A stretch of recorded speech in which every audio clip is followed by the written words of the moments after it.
এসব কি পড়েছো তুমি? One piece? যাও গিয়ে চেঞ্জ করে এসো। আরে এতে খারাপ কি আছে?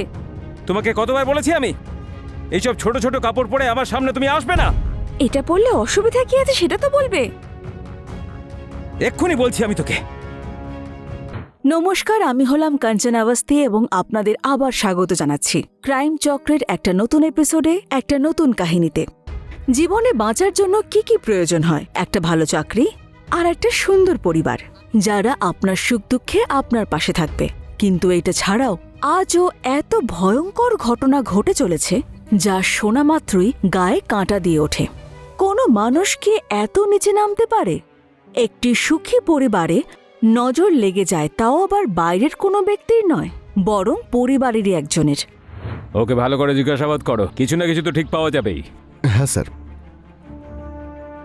Inspector sir, sir sir please আমার বুকে খুঁজে দিন স্যার, আমি ওকে ছাড়া বাঁচবো না স্যার, প্লিজ স্যার। দেখুন নিজেকে সামলান, পুলিশ আপনাদের সাহায্যের জন্যই আছে। বলুন কি হয়েছে? কালকে রাতের কথা স্যার।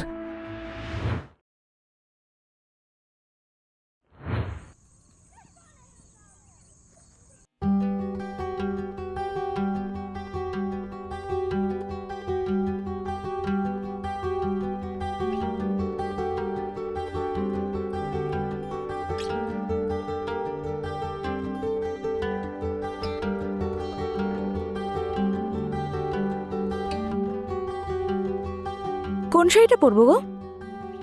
এইটা, এটা নাকি এটা? যেটা ইচ্ছে পারো, তোমাকে ভালোই লাগবে। আর যদি কিছু না পরি তাহলে?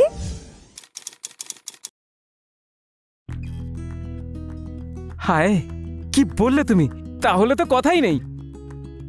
আমরা একটা কাজ করি, বাইরে যাওয়া ক্যান্সেল করে দিই, বাড়িতেই অর্ডার আনিয়ে নি।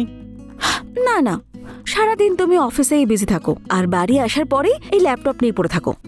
আজ নো কাজ, পুরো টাইম আমার সঙ্গে স্পেন্ড করবে। ঠিক আছে বাবা, আজ থেকে আর কোনো কাজ নয়, শুধু তোমার সঙ্গে সময় কাটাবো।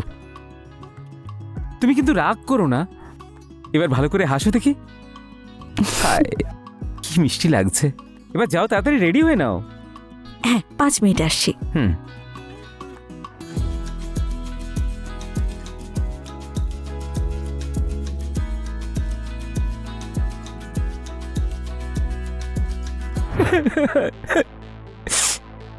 নিজেকে সামলান, কাঁদবেন না।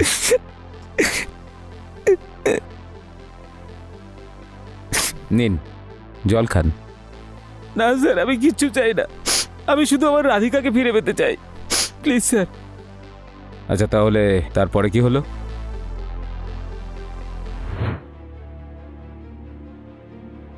ডিনার কেমন লাগলো? ভালো ছিল। আইসক্রিম খাবে? এখানে পাশেই পাওয়া যায়। না, আমি খাবো না। আরে বাবা, মাত্র 5 মিনিট, আমি এই যাবো আর এই আসবো, তুমি এখানেই দাঁড়াবে, ঠিক আছে? ওকে।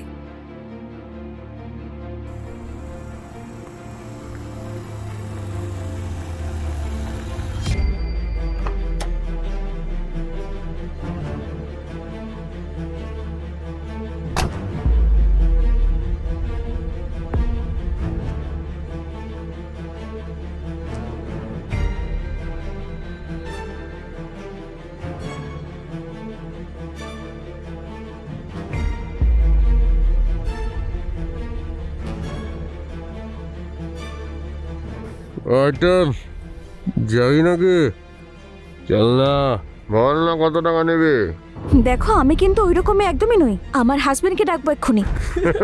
আরে সব মেয়েরাই বলে যে আমি ওরকম মেয়ে নই। বল তোর কত টাকা চাই? আরে যাও এখান থেকে তোমরা। এই চল চল এই চল। বলছি। ছাড়ো আমাকে, এই ছাড়ো। ছাড়ো ওকে। হ্যাঁ, আরে তুই কে? যা এখান থেকে।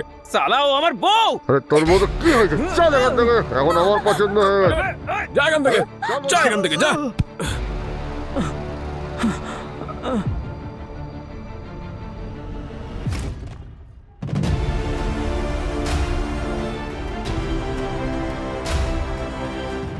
দেখুন নিজেকে সামলান আপনি, পুলিশ ডিপার্টমেন্ট আপনার সঙ্গেই আছে, আমরা আপনার স্ত্রীকে খুব তাড়াতাড়ি খুঁজে বের করব আর ওই দোষীদের কঠিন থেকে কঠিনতম শাস্তি দেব। আপনি বাড়ি যান। আচ্ছা, আপনি কোনো নাম্বার নোট করেছিলেন গাড়ির? স্যার, আমার মাথায় চোট লেগেছিল আর তারপরে অজ্ঞান হয়ে গেছিলাম আর সোজা এখানে চলে এসেছি। কিছু মনে পড়ছে না আমার। রাজদীপ, স্যার ওনার স্টেটমেন্ট লিখে নাও আর তাড়াতাড়ি ক্রস চেক করো। ঠিক আছে স্যার, আসুন।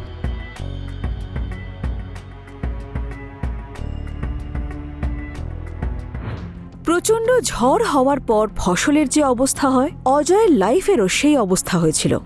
এই অপরাধে ভরা দুনিয়ায় সাধারণ মানুষের সঙ্গে কখন কি হয়ে যায় বলা মুশকিল। দেশে আইন ব্যবস্থা থাকা সত্ত্বেও কিছু অপরাধীদের উপর এর কোনো প্রভাব পড়ে না।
যেভাবে আপনি বলেছিলেন স্যার সেভাবে জিজ্ঞাসাবাদ করেছি।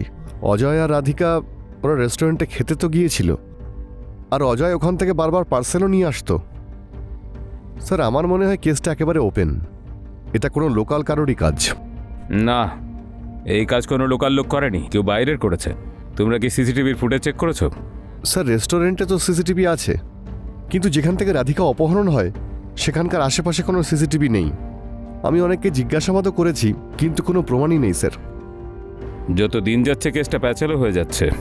ওই রেস্টুরেন্টের নাম কি বলেছিলে তুমি? সার্থক রেস্টুরেন্ট অ্যান্ড বার। সার্থক রেস্টুরেন্ট অ্যান্ড বার। একটা কাজ করো, অজয়ের অফিসে যাও আর ওর কলিগদের জিজ্ঞাসাবাদ করো ফার্স্ট। স্যার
হ্যাঁ রাজদীপ বলো। স্যার আমি অজয়ের অফিসে আর আশেপাশে প্রতিবেশীদের কাছে জিজ্ঞাসাবাদ করলাম, বিশেষ কিছু তো জানতে পারিনি।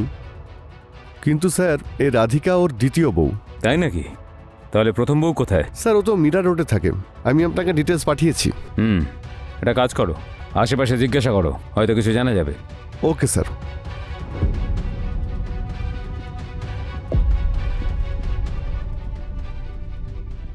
স্যার আমরা পুরো চেষ্টা করছি, খুব তাড়াতাড়ি কিছু না কিছু জানা যাবে।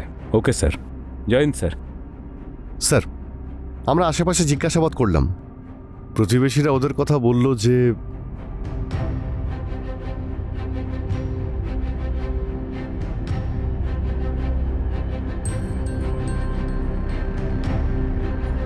স্যার এইটুকু প্রমাণ যথেষ্ট ওদের তোলার জন্যে। না রাজদীপ, পাক্কা প্রমাণ দরকার। স্যার পুলিশের লাঠির বাড়ি খেলে না এমনি তোতা পাখির মতো বলতে শুরু করবে। ঠিকই বলেছ, ও পালিয়ে যাওয়ার আগেই ওকে তুলে নেওয়া যাক।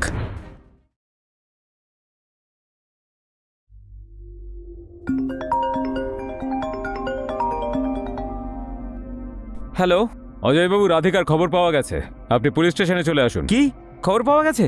কি করে? আপনি আগে তো আসুন, সব বলছি।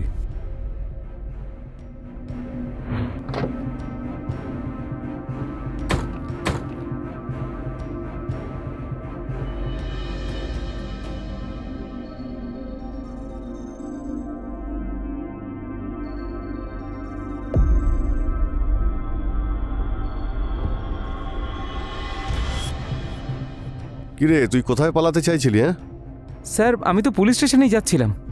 চল দুজনে একসঙ্গেই যাই। আচ্ছা।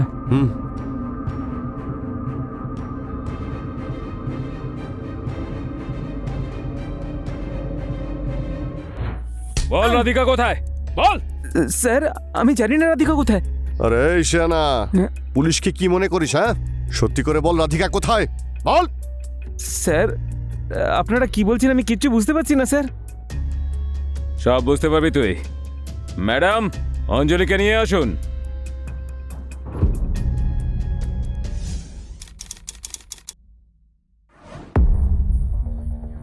অঞ্জলি বলো সেদিন কি হয়েছিল। দেখো তোমার ভয় পাওয়ার কোনো কারণ নেই, প্লিজ বলো। স্যার যেদিনকে রাধিকা মারা গেল তার একদিন আগে রাধিকার অডিও মেসেজ পেয়েছিলাম আমি ওকে ফোন করার চেষ্টা করি, কিন্তু ওর ফোন সুইচ অফ বলছিল।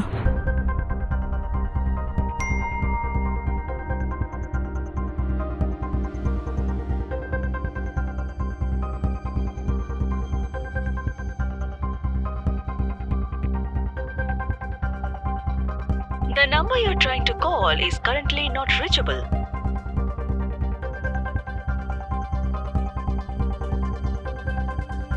The number you're trying to call is currently not reachable.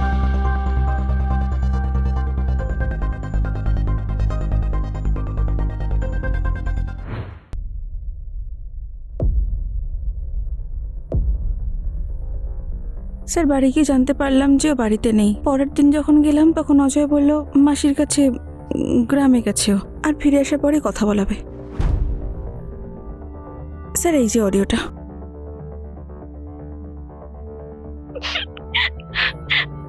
অঞ্জলি আমার খুব ভয় করছে, এই অজয় মানুষ না একটা পশু, ও আমাকে মেরে ফেলবে। যদি আমার কিছু হয়ে যায় তাহলে আমার মা বাবাকে এই অডিও শুনিয়ে দিও, ও আমার সঙ্গে সবকিছু করতে পারে। যদি আমার কিছু হয় তাহলে তার জন্য একমাত্র দায়ী অজয় হবে। তাড়াতাড়ি এসো। অজয় আমাকে ডাকছে, আমি এখন যাই।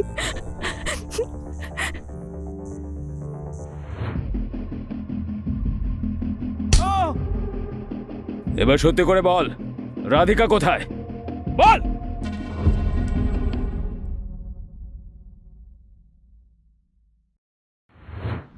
আরে কোথায় গেলে, তাড়াতাড়ি করো। আরে বাবা আসছি। লেট হয়ে যাচ্ছে, তাড়াতাড়ি এসো।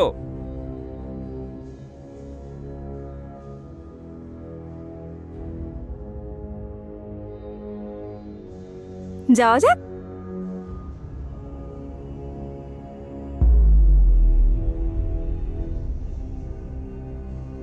এসব কি পড়েছো তুমি? One piece? যাও গিয়ে চেঞ্জ করে এসো। আরে এতে খারাপ কি আছে? তোমাকে কতবার বলেছি আমি এইসব ছোট ছোট কাপড় পরে আমার সামনে তুমি আসবে না।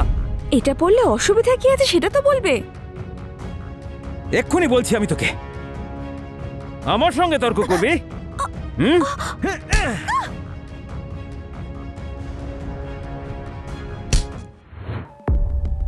তোর ওই কুমিরের মতো কান্না দেখেই আমার তোর ওপরে সন্দেহ হয়েছিল। আর যখন তোর প্রথম বউয়ের সঙ্গে দেখা করলাম তখন তোর পাগলামির ব্যাপারে জানলাম আর তোর উপরে নজর রাখতে শুরু করলাম।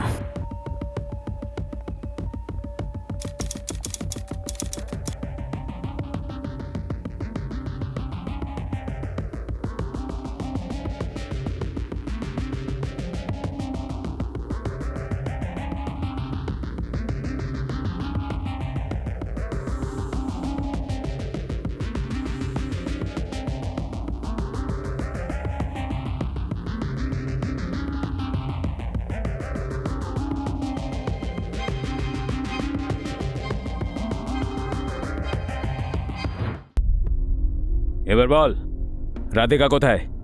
বলবি কি? বল। মেরে ফেলেছি আমি ওকে। খুব বেশ্যা সেজে ঘুরছিল, শরীর দেখানোর শখ জেগেছিল ওর, সেই জন্য মেরে অ্যাসিড দিয়ে জ্বালিয়ে দিয়েছি আমি ওকে।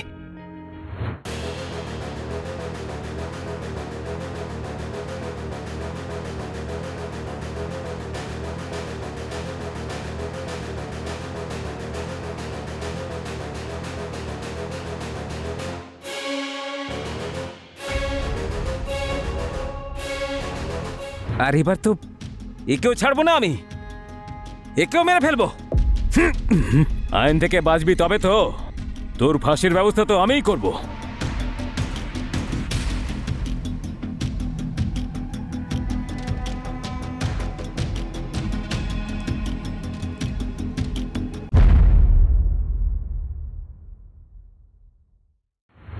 কথায় বলে যে মানুষের চরিত্র কখন বদলে যায় বোঝাই যায় না। অজয়ের মতো ভক্ষকেরা এই সমাজে চারিদিকে ঘুরছে। এরা আপনার আমার মতো সাধারণই হয়। বহুবার এরকম দুমুখ মানুষেরা সমাজকে এমনভাবে ঠকায় যে আমরা সবাই সেটাকেই বিশ্বাস করি। এদের থেকে আমাদের সাবধান থাকতে হবে। আর যদি আপনার এতটুকু সন্দেহ হয় তাহলে শীঘ্র সুরক্ষিত স্থানে গিয়ে নিজেকে এরকম পশুদের হাত থেকে বাঁচাতে হবে। আমি হলাম কাঞ্চনা আওয়াস্তি আর আজ বিদায় নিচ্ছি। আবার দেখা হবে ক্রাইম চক্রের একটা নতুন এপিসোডে নতুন কাহিনী নিয়ে।